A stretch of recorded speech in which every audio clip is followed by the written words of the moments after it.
ਬਿਸਮਿਲ੍ਲਾਹਿਰਰਹਿਮਾਨਿਰਰਹੀਮ। ਢਾਲੀਆਂ ਦਾ ਖੂਹ ਬਾਹਰਵਾਲ ਦੇ ਪੁਰਾਣੇ ਖੂਹਾਂ ਵਿੱਚ ਇੱਕ ਖੂਹ ਹੁੰਦਾ ਸੀ। ਬਾਹਰਵਾਲ ਦੇ ਬੜੇ ਸਾਰੇ ਖੂਹ ਹੈ ਤੇ ਉਹਨਾਂ ਵਿੱਚੋਂ ਨਾ ਭਿੰਬਰ ਵਾਲੇ ਪਾਸੇ ਨੇੜੇ ਜਨਾਬ ਢੋਵੇਂ ਦੇ ਤੇ ਇਸ ਪਾਸੇ ਭਿੰਬਰ ਗੁਲਿਆਣਾ ਤੇ ਬਾਹਰਵਾਲ ਦੇ ਨਾ ਖੂਹਾਂ 'ਚ ਪੁਰਾਣੇ ਖੂਹ ਦੇ ਮੁਤਲਕ ਤੁਹਾਨੂੰ ਗੱਲ ਸੁਣਾਉਂਦੇ ਹਾਂ। ਬੜੀ ਸਵਾਦੀਆਂ ਗੱਲਾਂ ਨੇ।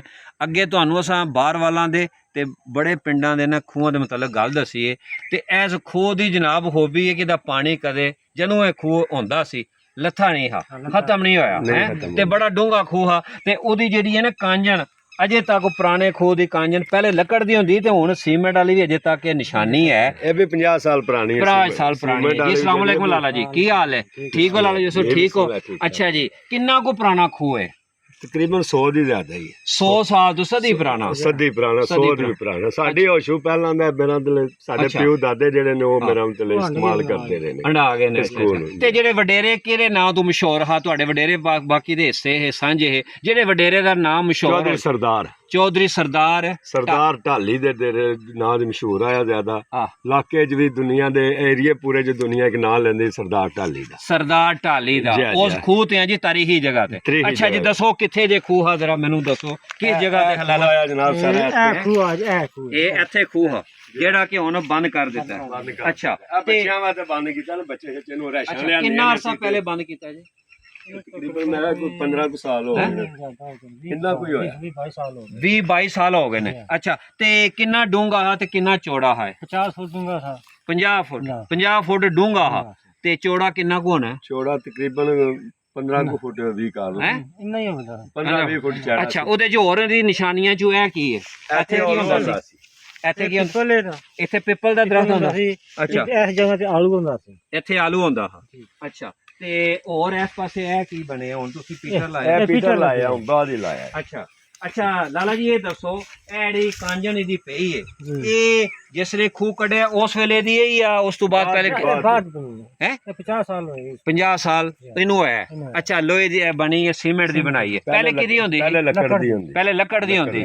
ਅੱਛਾ ਤੇ ਖੂਹ ਦੇ ਜਿਹੜੇ ਹੈ ਨਾ ਇੱਥੇ ਕੋਈ ਗੇਰ ਵੀ ਆ ਪੱਠੇ ਕੁਤਰਨੇ ਵਾਲਾ? ਗੇਰ ਸ਼ੇਰ ਨਹੀਂ ਹੁੰਦਾ। ਅੱਛਾ ਤੇ ਇਹਦਾ ਪਾਣੀ ਕਿੱਥੇ ਤੱਕ ਜਾਂਦਾ? ਪਾਣੀ ਦਾ ਭਾਜੀ ਇੱਥੋਂ ਢੋਲ ਪਿੰਡ ਤੱਕ ਜਾਂਦਾ ਸੀ, ਉਧਰੋਂ ਆ ਬੰਨ ਵਾਲੀ ਸਾਈਡ ਤੇ ਤੋੜ ਜਾਂਦਾ ਸੀ, ਮੈਨੇ ਚੱਕ ਤੱਕ ਬਹੁਤ ਦੂਰ ਪਾਣੀ ਜਾਂਦਾ ਸੀ, ਬਹੁਤ ਦੂਰ। ਅੱਛਾ 24 ਘੰਟੇ ਇਹਨੂੰ ਭਾਜੀ 2 ਦਿਨ ਲਗਾਤਾਰ ਖੂਹ ਚਲਾਈ ਦਾ ਕੋਈ ਪਾਣੀ ਨਹੀਂ ਸੀ ਖਤਮ ਹੁੰਦਾ। 2 ਦਿਨ ਲਗਾਤਾਰ ਜਾਂਦੇ ਦਾ ਰਾਤ ਦਿਨ ਚੱਲਦਾ ਰਹੇ ਦਾ ਪਾਣੀ ਨਹੀਂ ਸੀ ਖਤਮ ਹੁੰਦਾ। ਸਭ ਤੋਂ ਵੱਡੀ ਮਸ਼ਹੂਰੀ ਦੀ ਗੱਲ ਜਿਹੜੀ ਇਹ ਸੀ, ਇਹਦੀ ਮਸ਼ਹੂਰੀ ਇਹਦੀ ਇਹ। ਅੱਛਾ ਜੀ ਟਿੰਡਾਂ ਕਿਹਦੀਆਂ ਬਣੀਆਂ? ਲੋਹੇ ਦੀਆਂ? ਲੋਹੇ ਦੀ। ਪਹਿਲੇ ਲੱਕੜ ਦੀਆਂ ਲੋਟੇ ਹੁੰਦੇ ਸੀ। ਪਹਿਲੇ ਲੋਟੇ ਹੁੰਦੇ ਇਹ ਬਿਲਕੁਲ ਪਰਦ ਕੇ ਫਿਰ ਟਿੰਡਾਂ ਲੋਹੇ ਦੀਆਂ ਆਈਆਂ ਨੇ। ਤੁਸਾਂ ਤੱਕੀਆਂ ਨੇ ਉਹਦੇ? ਅੱਛਾ ਤੇ ਇਹਦਾ ਜਿਹੜਾ ਉਹ ਪਾੜਛਾ ਜਿਹਾ ਬਣਾਇਆ ਹਾ ਉਹ ਕਿੱਥੇ ਜੇ ਹੁੰਦਾ? ਉਹ ਖੂਹ ਦੇ ਉੱਪਰ ਹੁੰਦਾ ਸੀ। ਖੂਹ ਦੇ ਉੱਤੇ ਹੁੰਦਾ, ਇੱਥੇ ਜੇ ਹੁੰਦਾ ਪਾੜਛਾ ਤੇ ਉਧਰ ਆਲੂ ਸੀ।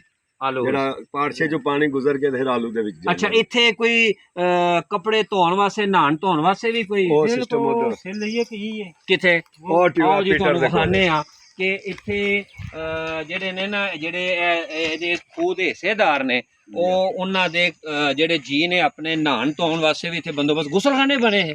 ਗੁਸਲਖਾਨੇ ਬਣੇ। ਇਹ ਜਿਹੜੀ ਸੇਲ ਹੈ ਕੱਪੜੇ ਧੋਣ ਵਾਸਤੇ ਕੱਪੜੇ ਬਹੁਤ ਪੁਰਾਣੀ ਹੈ ਜੀ। ਲੋ ਜੀ ਬੜੀ ਤਾਰੀਖੀ ਤੁਹਾਨੂੰ ਅਸੀਂ ਇਹ ਚੀਜ਼ ਪੇ ਦੱਸਨੇ ਆ। ਇਹਨੂੰ ਸੇਲ ਆਖਦੇ ਨੇ ਜਿਹਦੇ ਤੇ ਕੱਪੜੇ ਮਾਵਾਂ ਭੈਣਾਂ ਬੀਬੀਆਂ ਕੱਪੜੇ ਧੋਂਦੀਆਂ ਹੀ ਆ ਤੇ ਇੱਕ ਸੋਟਾ ਵੀ ਹੁੰਦਾ ਹਾ ਜਿਹਦੇ ਨਾਲ ਉਤੋਂ ਲੱਕੜ ਦਾ ਸੋਟਾ ਹੁੰਦਾ। ਬੜੀ ਤੁਹਾਨੂੰ ਅਸੀਂ ਤਾਰੀਖੀ ਮਾਲੂਮਾਤ ਦੇ ਰਹੇ ਹਾਂ। ਅੱਛਾ ਹੋਰ ਇਸ ਖੂਹ ਦੇ ਜਿਹੜੇ ਨੇ ਨਾ ਬਾਰੇ ਤੁਸੀਂ ਦੱਸੋ ਇਹਦਾ ਕਿੰਨਾ ਕੋਈ ਜਿਹੜੀ ਉਹ ਹੁੰਦੀ ਸੀ ਬਣੀ ਜਿਹਦੇ ਦੇ ਦਾੰਦ ਘੁੰਮਦੇ ਸਨ ਉਹਨੂੰ ਕੀ ਆਖਦੇ? ਗਾਦੀ। ਉਹ ਕਿਹਦੀ ਹੁੰਦੀ ਸੀ? ਲੱਕੜ ਦੀ ਹੀ? ਲੱਕੜ ਦੀ ਹੁੰਦੀ। ਅੱਛਾ ਇੱਥੇ ਊਂਠਾਂ ਨਾਲ ਵੀ ਇਹਨੂੰ ਜਿਉਂਦੇ ਰਹੇ ਜਾਂ ਦੰਦਾਂ ਨਾਲ?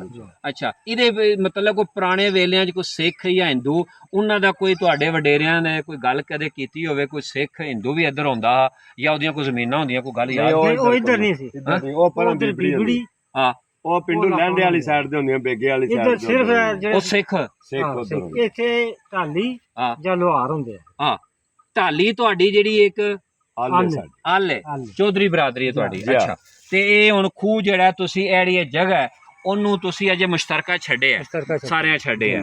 ਲੋ ਜੀ ਅਸੀਂ ਹੁਣ ਤੁਹਾਨੂੰ ਪ੍ਰੋਗਰਾਮ ਅਸੀਂ ਬਣਾ ਰਹੇ ਹਾਂ ਮਸਜਿਦ ਬਣਾਉਣ ਦਾ। ਇੱਥੇ ਮਸਜਿਦ ਬਣਾਣੀ ਹੈ। ਸਾਡਾ ਪ੍ਰੋਗਰਾਮ ਇੱਥੇ ਮਸਜਿਦ ਬਣਾਈਏ, ਜਿਹੜੇ 10 15 12 ਘਰ ਆਏ ਆ ਇੱਥੇ ਅਸੀਂ, ਉਹ ਮੇਰਾ ਬੱਚੇ ਪੜ੍ਹਨ, ਮਾਂ ਮਸਜਿਦ ਰੱਖਾਂਗੇ ਨਾਲ, ਠੀਕ ਹੈ, ਮੌਲਵੀ ਵਗੈਰਾ ਰੱਖਾਂਗੇ, ਉਹ ਬੱਚੇ ਪੜ੍ਹਾਏਗਾ, ਨਾਲੇ ਆਪੂ ਜਿਹੜੇ ਘਰ ਆ ਨਮਾਜ਼ ਪੜ੍ਹਾ ਕਰਾਂਗੇ। ਲਾਲਾ ਯੂਸਫ ਬੜੀ ਸੋਹਣੀ ਗੱਲ ਕੀਤੀ ਜੇ ਕਿ ਤੁਹਾਡੇ ਖਾਨਦਾਨ ਨੇ ਇਸ ਖੂਹ ਦੀ ਜਗ੍ਹਾ ਨੂੰ ਮਸਜਿਦ ਬਣਾਉਣ ਦੀ ਸਲਾਹ ਕੀਤੀ ਹੈ, ਦਰਸ ਬਣਾਉਣਾ ਮਸਜਿਦ, ਪੂਰੀ ਤੁਹਾਡੀ ਸਲਾਹ ਹੈ, ਕੋਸ਼ਿਸ਼ ਹੈ, ਨੀਅਤ ਹੈ ਭਾਜੀ ਪੂਰੀ। ਇਹ ਮੁਸ਼ਤਰਕਾ ਜਗ੍ਹਾ ਇਹਦੇ ਅੱਲਾ ਦੇ ਫਜ਼ਲ ਨਾਲ ਬਣੇਗੀ। ਲੋ ਜੀ ਬੜੀ ਕਿੰਨੀ ਸੋਹਣੀ ਗੱਲ ਇਹਨਾਂ ਕੀਤੀ ਹੈ। ਇਸ ਖੂਹ ਦੇ ਜਿਹੜੇ ਵਾਰਿਸ ਨੇ, ਹਿੱਸੇਦਾਰ ਨੇ, ਉਹਨਾਂ ਨੇ ਕਿਹਾ ਕਿ ਅਸੀਂ ਖੂਹ ਤੇ ਬੰਦ ਕਰ ਛੜਿਆ, ਜਗ੍ਹਾ ਸਾਡੀ ਮੁਸ਼ਤਰਕ ਹੈ, ਇੱਥੇ ਦਰਸ ਬਣਾਵਾਂਗੇ, ਮਸਜਿਦ ਬਣਾਵਾਂਗੇ, ਤਾਂ ਕਿ ਲੋਕ ਨਮਾਜ਼ ਪੜ੍ਹਨ, ਬੱਚੇ ਕੁਰਾਨ ਪਾਕ ਪੜ੍ਹਨ, ਤੇ ਸਾਡੇ ਪਿਓ ਦਾਦੇ ਦੇ ਸਾਲੇ ਸਵਾਬ ਦੇ ਵਾਸਤੇ। ਤੇ ਅਸੀਂ ਇਸ ਜਗ੍ਹਾ ਨੂੰ, ਇਹ ਕਿੰਨੀ ਜਗ੍ਹਾ ਹੈ ਤੁਸੀਂ ਇਹ 6 ਮਰਲੇ 6 ਮਰਲੇ ਕਿੰਨੇ ਘਰ ਹੋ ਤੁਸੀਂ ਤਕਰੀਬਨ? ਅਸੀਂ ਘਰ ਖੂਹ ਦੇ ਹਿੱਸੇਦਾਰ ਨੇ 9 ਘਰ 9 ਘਰ ਹੋ, 9 ਘਰ ਮਾਸ਼ਾਅੱਲਾ। ਤੇ ਤੁਸੀਂ ਇਹਨੂੰ ਮੁਸ਼ਤਰਕਾ ਰੱਖਿਆ 6 ਮਰਲੇ ਨੂੰ, ਤੇ ਤੁਹਾਡਾ ਇਹ ਇਰਾਦਾ ਜੀ ਅਸੀਂ ਤੁਹਾਨੂੰ ਅੱਜ ਨਾ ਉਸ ਖੂਹ ਦੇ ਮੁਤਲਕ ਗੱਲਬਾਤ ਦੱਸੀ ਹੈ ਪੁਰਾਣੇ ਵੇਲੇ 'ਚ, ਕਿ ਜਿਹੜਾ ਨਾ 100 ਸਾਲ ਪੁਰਾਣਾ ਖੂਹ ਢਾਲੀਆਂ ਦੇ ਨਾਂ ਤੋਂ ਮਸ਼ਹੂਰ ਸੀ। ਤੇ ਇਸ ਖੂਹ ਦੀ ਇਹ ਖਸੂਸੀਅਤ ਸੀ ਕਿ ਇਹ 3 ਦਿਨ ਤੱਕ ਇਹਦਾ ਪਾਣੀ ਲਹਿੰਦਾ ਨਹੀਂ ਸੀ ਹੈ, ਤੇ ਢੋਵੇਂ ਤੇ ਮੈਲੇ ਚੱਕ ਤੱਕ ਤੇ ਪਿੰਬਰ ਤੱਕ ਪਾਣੀ ਦਾ ਲੱਗਦਾ ਸੀ। ਤੇ ਹੁਣ ਇਹਨਾਂ ਜੀਆਂ ਨੇ ਇੱਥੇ ਨਾ ਮਸਜਿਦ ਤੇ ਦਰਸ ਬਣਾਉਣ ਦੀ ਸਲਾਹ ਕੀਤੀ ਹੈ, ਤੇ ਅੱਲਾਹ ਤਾਲਾ ਇਸ ਖੂਹ ਨੂੰ ਕੱਢਣ ਵਾਲੇ ਤੇ ਆਬਾਦ ਕਰਨ ਵਾਲੇ ਤੇ ਇਹਨੂੰ ਸੰਭਾਲਣ ਵਾਲੇ, ਤੇ ਇਸ ਤੋਂ ਬਾਅਦ ਜਿਹੜੇ ਇਹਦੇ ਹਿੱਸੇਦਾਰ ਨੇ ਉਹਨਾਂ ਨੇ ਜਿਹੜੀ ਨੀਅਤ ਕੀਤੀ, ਅੱਲਾਹ ਤਾਲਾ ਉਹਨਾਂ ਨੂੰ ਕਬੂਲ ਕਰੇ, ਇਸ ਸਾਲੇ ਸਵਾਬ ਦਾ ਜ਼ਰੀਆ ਬਣਾਵੇ। ਤੇ ਸਾਡੀ ਇਹ ਵੀਡੀਓ ਤੁਹਾਨੂੰ ਚੰਗੀ ਲੱਗੇ ਤੇ ਜ਼ਿਆਦਾ ਤੋਂ ਜ਼ਿਆਦਾ ਸ਼ੇਅਰ ਕਰਿਓ। ਅੱਲਾਹ ਹਾਫਿਜ਼।